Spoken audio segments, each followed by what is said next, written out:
We need to talk about these celebrities. First one is Giancarlo Esposito that you must remember from Breaking Bad. And every single one of these celebrities are against Trump and are against ICE. They despise what is going on. They don't like that this is some kind of, I don't know, Gestapo or dictatorship. There's a king, a monarch who is destroying civilization, is destroying America for some reason, in some way. But yeah, that is their opinion, I guess. And I know that we shouldn't pay attention to celebrities' opinions, but it would be interesting to see what are the arguments, because that is what we should be doing. Maybe if you disagree with somebody, maybe you can listen to their arguments to see if their arguments are sound. This is time for a revolution.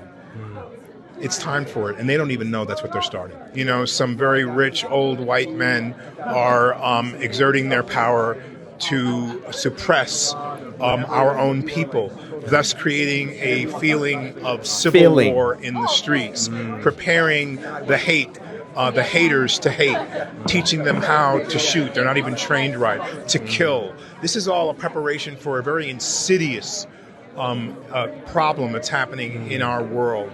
And for me, I have to speak out that we will not be iced out. This is not going to happen. They can't take us all down. If the whole world showed up on Putin's doorstep or on the Iranians' doorstep or in Washington, it would they'll kill 550 million, however, but the rest of us would. Wait a second. If the whole world, if the whole world, that math ain't mathing. If the whole world showed up on Putin's doorstep, that is physically impossible, by the way. But well, or the Iranians' doorstep, or in Washington, they would kill 550 million. Okay, yeah. I mean, I have to say, I have to disclose that I'm a big fan of Breaking Bad. And Gus Fring, Giancarlo's character, Gus Fring, is one of my favorite villains of all time. And his acting as Gus Fring was just amazing. It was goosebumps. I mean, the guy can act. But this, we know that they say numbers are not his thing, or physics, or reality. They'll kill 550 million, however, but the rest of us would survive with a new. This is time for a revolution. Again, this is time for the revolution. It's like he has the same kind of, card in front of him with this talking points. It's time for it, and they don't even know that's what they're starting. But we have to be strong enough to know that we can change the world. We have to change it from within. So if I'm spiritually ready and right, and I'm ready to understand other people. He's ready to understand. He's not ready to go to Washington, actually. He's not ready to do the thing that he's telling other people to do. No, he's ready to, go for it. I'm going to send a very strongly worded tweet. And to agree to disagree with them and say, okay, let's find the solution together. Then that starts to change things. Not by deporting immigrants, not by killing brown and even white people on the street. Even white... Not by killing brown or even white people. Oh, yeah, I forgot about the white people. Yeah, sure. It's crossing over now, and believe me, this is gonna really spark the nature of so many people who are gonna show up and say, no more. I'm mad as hell, and I'm not gonna take it anymore. Okay, I apologize because Variety has all these clips, and some of them are really long. This was the longest one. You just saw the longest one. This next one is not from Variety, but from one guy that, let's say that, oh my God, he is, I don't know who has more Trump derangement syndrome, if Mark Ruffalo or John Leguizamo, but John Leguizamo is a tough competitor. If you follow ICE, unfollow me. Okay, done. I already did. Don't come to my shows and don't watch my movies. All right. Yeah, this, I think that I will have no problem with that. If you follow ICE, unfollow me. Don't come to my shows and don't watch my movies. Okay, this is at least I can be thankful that the message was very on point, was very clear, very precise, no fluff. Good job, John. Good job. I have to say, this was pathetic. I mean, this was pathetic. This performative tears by Natalie Portman make me sick, says Kentucky Girl. I don't recall her shedding a single tear for any Americans killed by illegal aliens. American lives matter, Natalie. You garbage human. And yeah, this is gonna be cringe. This is gonna be cringe because you remember that these people are paid to act. And again, Natalie Portman is a great actress. And she's great at acting. And if she begins crying on camera, I mean, we have seen her crying on camera dozens of times in the greatest way. So maybe she tries to drive a point by crying on camera, and I think this actually backfiring. But look at this. Sorry, I'm getting a little emotional because it's really been, it's such a horrible day. It's been a horrible week, and it's very joyful to be at a film festival and in a creative community celebrating film together. But what is happening in our country is just obscene, and what Trump and Kristi Noem and ICE are doing to our citizens is, and to undocumented people is outrageous and needs to end. And I'm very moved by all of the people coming out and supporting each other in community and showing the best of America, really being like incredible neighbors and citizens.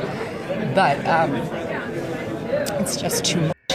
Okay, some of you are asking, Ethan Hawke, before we move on to see what Ethan Hawke has to say, I just, some of you are asking who Giancarlo Esposito is, and I think that is a shame because, again, it was one of the greatest characters in Breaking Bad, one of the greatest villains. If you haven't seen Breaking Bad, oh my God, you are really missing. It's basically one of my favorite series of all time. And Gus Fring, now it rings a bell. Gus Fring, Los Pollos Hermanos. Again, what a waste. And Ethan Hawke, oh my God, Ethan Hawke. I remember that that I wanted to analyze movie scenes at some point. I analyzed one from Pulp Fiction from my Scene Surgeon channel. There's one another scene of many scenes from cinema. There's one scene from Training Day. I mean, it's one of the greatest scenes in cinema, in my opinion. I'm not going to spoil anything if you haven't seen Training Day, but it's the bathtub scene from Training Day, and you know that Ethan Hawke was just brutally awesome as an actor there. He says that he still has nightmares, like years after making Training Day, he still has nightmares just by making that scene. So I don't want to spoil anything in case you haven't watched Training Day. But again, these are people who are amazing at their craft. And it's such a shame that, see, they can have an opinion. They can have an opinion, 100% an opinion. But we know at this point that this is misinformed. It is a misinformed opinion. He says that he doesn't feel free to speak freely anymore, and he's speaking freely right now. I don't understand how that works. I never felt scared about what I was going to say until the last couple of years, where you feel like, oh, I have to be careful, or what? I don't know, but there's a kind of fear in the air that I've never felt before. I know. Have you tried going to the UK, bro? Maybe then you would be afraid to, speak your mind. There you can be afraid. And it's not America. To get to be an artist in a free country, I've had enough of an education to know what a privilege that is, and I don't feel that way anymore. And that's something that has to change. Something that has to change. And what is this? All right, I really don't really want to know, but okay. We move forward to Edward Norton. I think this is one of the has hurt so many people the most. Edward Norton calls for more leftist riots. What they're doing in Minnesota with the strike needs to expand. I think we should be talking about the National General Economic Strike until this is over. I mean, what? These are not normal times, and it's